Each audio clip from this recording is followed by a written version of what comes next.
ಭದ್ರಾವತಿ ಕೃಷಿ ಆಶ್ರಮದಲ್ಲಿ ಸಮಗ್ರ ಕೃಷಿ ಬೆಳೆಗಳ ಜೊತೆಗೆ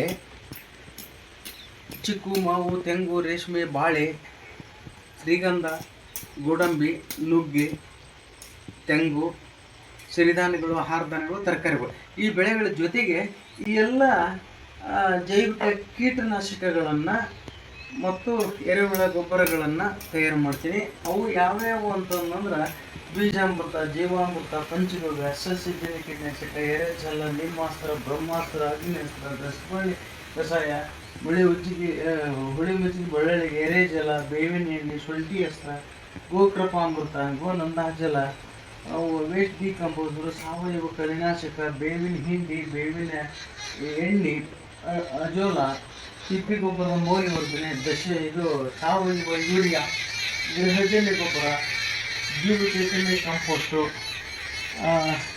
ಹಾಗೆ ನಾನು ಬೆಳೆಯುವಂಥ ಆಹಾರ ಧಾನ್ಯಗಳು ಇವು ಹೆಸರು, ಅಲಸಂದೆ, ಹುಳ್ಳಿ, ಮಡಿಕೆ, ತೊಗರಿ, ಆಮೇಲೆ ಶೇಂಗಾ, ಸಜ್ಜೆ, ಸಿರಿಧಾನ್ಯಗಳು, ಅವರಿ, ಗುರೆಳ್ಳು, ನವಣೆ, ಈ ಥರದ ಎಲ್ಲ ಬೆಳೆಗಳನ್ನು ನಾನು ಬೆಳೀತಾ ಇದ್ದೀನಿ. ಅದರ ಜೊತೆಗೆ ಎರೆಹುಳಗಳ ಮಾರಾಟ, ಎರೆಹುಳ ಗೊಬ್ಬರದ ಮಾರಾಟ ಮತ್ತು ಈ ಜೈವಿಕ ಕೀಟನಾಶಕಗಳನ್ನು ಸಹಿತ ಆಯಾ ಬೆಳೆಗೆ ಅನುಸಾರವಾಗಿ ಆ ಬೆಳೆಗೆ ಬರ್ತಕ್ಕಂಥ ರೋಗಗಳಿಗೆ ಹತೋಟಿ ಮಾಡಲಿಕ್ಕೆ ನಾನು ತಯಾರು ಮಾಡುವಂಥ ಈ ಕೀಟನಾಶಕಗಳನ್ನು ರೈತರಿಗೆ ಕಡಿಮೆ ದರದಲ್ಲಿ ಮಾರಾಟಕ್ಕೆ ಕೊಡ್ತಾ ಇದ್ದೀನಿ.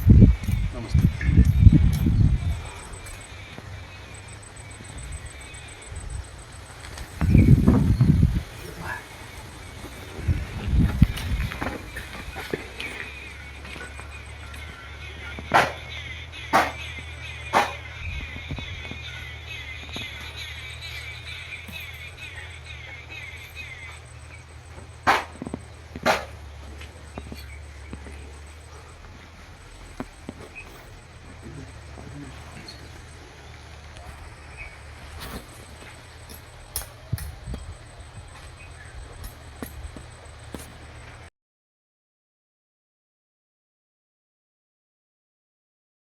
ಬಂದಿದ್ದಾರೆ.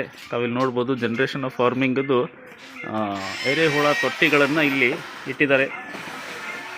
2 ಫೀಟು ಹೈಟು, 12 ಫೀಟ್ ಉದ್ದ ಮತ್ತು 2 ಫೀಟು ಅಗಲ ಇದೆ. 4x12 का है हमारा. 4x12 4 फुट इसकी चौड़ाई है. हाँ, और 4x12 हाँ सर लंबाई है और 2 फुट की इसकी हाइट है. Okay sir, okay. प्रॉपर इसके अंदर सब जाली लगाई हुई है. हाँ सर. एक्स्ट्रा इसके अंदर जो पानी आ जाए तो बाहर निकल जाए, तब हवा की क्रॉसिंग होती रहे.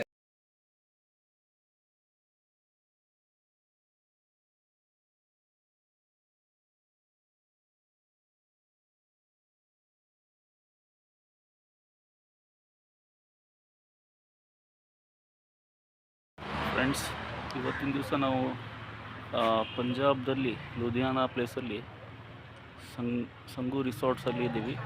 ಇವತ್ತಿನ ದಿವಸ ಜನ್ರೇಷನ್ ಆಫ್ ಫಾರ್ಮಿಂಗದ್ದು ಸುಮಾರು ಒಂದು 5,000 ಜನರದ್ದು ಒಂದು ಮೀಟಿಂಗ್ ನಡೀತಾ ಇದೆ. ಸೊ ಅದಕ್ಕೋಸ್ಕರ ನಾವು ಕರ್ನಾಟಕ ಹುಬ್ಳಿಯಿಂದ ನಾವು ಬಸವರಾಜ್ ನಾವಿ ಸರು ಮತ್ತು ಆನಂದ್ ಸರು ಬಂದಿದ್ದೀವಿ. ಸೊ ನೋಡ್ಬೋದು, ಭಾಳ ದೊಡ್ಡ ಲೆವೆಲಲ್ಲಿ ಒಂದು ಫಂಕ್ಷನ್ ಆಗ್ತಾ ಇದೆ. ಸೊ ಭಾಳ ದೊಡ್ಡ ಲೆವೆಲಲ್ಲಿ ರೈತರ ಒಂದು ಸಮೂಹ ಕೂಡ್ತಾ ಇದೆ.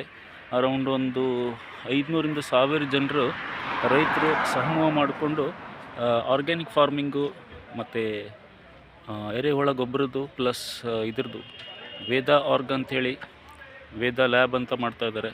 ಸೊ ಮುಂದಿನ ಜನ್ರೇಷನಿಗೆ ಒಂದು ಒಳ್ಳೆಯ ಆರ್ಗ್ಯಾನಿಕ್ ಫ್ರೂಟ್ಸು, ವೆಜಿಟೇಬಲ್ಸು ಮತ್ತು ಕಾಳು ಕಡಿ ಎಲ್ಲರಿಗೂ ಮುಟ್ಲಿ ಅಂತ ಒಂದು ಸ್ವ ಇಚ್ಛೆಯಿಂದ ಎಲ್ಲರೂ ರೈತರು ಕೂಡಿ ಒಂದು ದೊಡ್ಡ ಫಂಕ್ಷನನ್ನು ಮಾಡಿದ್ದಾರೆ. ಸೊ ಎಲ್ರಿಗೂ ಮುಂದಿನ ವಿಸಿಟಲ್ಲಿ ನಾನೆಲ್ಲ ತೋರಿಸ್ತಾ ಇರ್ತೀನಿ.